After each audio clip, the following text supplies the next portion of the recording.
Il est impossible de parler de violence dans une relation saine. Lorsqu'on parle de violence, on a recours aux relations toxiques.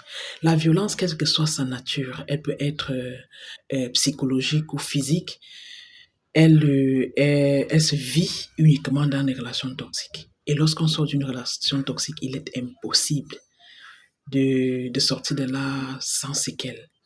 Et les séquelles, généralement, ce sont des traumatismes, soit les dégâts sont psychologiques ou physiques. Par curiosité, j'ai intégré des, les forats occidentaux, histoire de savoir si les dégâts des relations toxiques sont les mêmes partout. À ma grande surprise, les dégâts sont les mêmes, les plaintes sont les mêmes, les manifestations sont les mêmes. Je parviens à conclure que la violence ou alors les relations toxiques ne connaissent pas de nationalité. Elles ne connaissent pas de genre. Elles ne connaissent pas de religion ni de couleur de peau. Là, on a affaire à l'être humain. On a affaire aux relations que les humains entretiennent entre eux. On a affaire aux relations interpersonnelles. Et lorsqu'on parle de relations toxiques, il ne s'agit pas seulement des relations de couple. Les relations toxiques se vivent soit en famille, soit en amitié, soit en amour, soit en milieu professionnel. Alors, si vous êtes intéressé par le sujet des relations toxiques, prenez votre tabouret, asseyez-vous. Parce que l'aventure vient juste de commencer et c'est une très longue aventure. Nous allons dénoncer ici toutes les pratiques des relations toxiques. Nous allons les dénoncer avec la dernière énergie.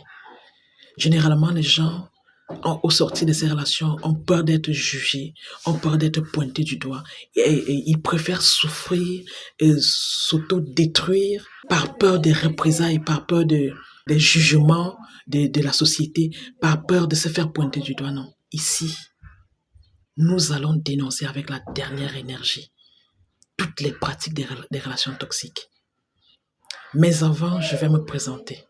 Je suis Joël Carole Ngono, je suis camerounaise, ancienne victime des relations toxiques et donc de la perversion narcissique. J'ai entrepris de mettre à disposition mon expérience personnelle pour permettre à ceux qui, comme moi, se retrouvent dans ces gouffres de s'en servir pour se sortir de là, se reconstruire et aspirer à une meilleure vie. Je souhaite continuer cette aventure avec vous. Il est question de sauver des vies. Il est question d'ouvrir les yeux aux uns et aux autres. Lorsqu'on parle de relations toxiques, ce n'est pas une affaire de femmes.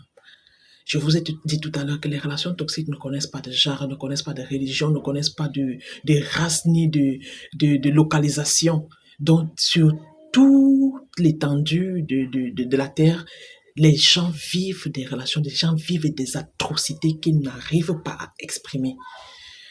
Moi, si je suis debout aujourd'hui, c'est parce que le Seigneur a voulu que je sois là. Je serai morte et enterrée. Et si je suis en vie, je me dois de sauver des vies. Je me dois de mettre mon expérience, mon vécu à nu pour que ceux qui, comme moi, vivent ces difficultés puissent s'en sortir. L'une des pires formes de relations toxiques que je connais jusqu'ici, c'est la perversion narcissique. Et c'est sur la perversion narcissique que nous allons nous appuyer pour sensibiliser, édifier et informer davantage sur les relations toxiques. Pour ce faire, plusieurs plateformes ont été ouvertes, histoire d'atteindre le maximum de personnes possibles pour essayer d'éveiller les consciences. Nous avons une page Facebook Civipen Cameroun, nous avons un compte TikTok, une chaîne YouTube, un compte Instagram Civipen 237, TikTok Civipen Cameroun, YouTube Civipen Cameroun. Et Civipen est une association à but non lucratif qui a pour mission de secourir les victimes de perversion narcissique. Parce que je me suis rendu compte qu'il n'y a aucune organisation ici au Cameroun qui vient en aide aux victimes. Donc, pour mener à bien ce projet, cette association a été mise sur pied, mais pour le moment, toutes les modalités ne sont pas encore remplies pour que les activités puissent débuter.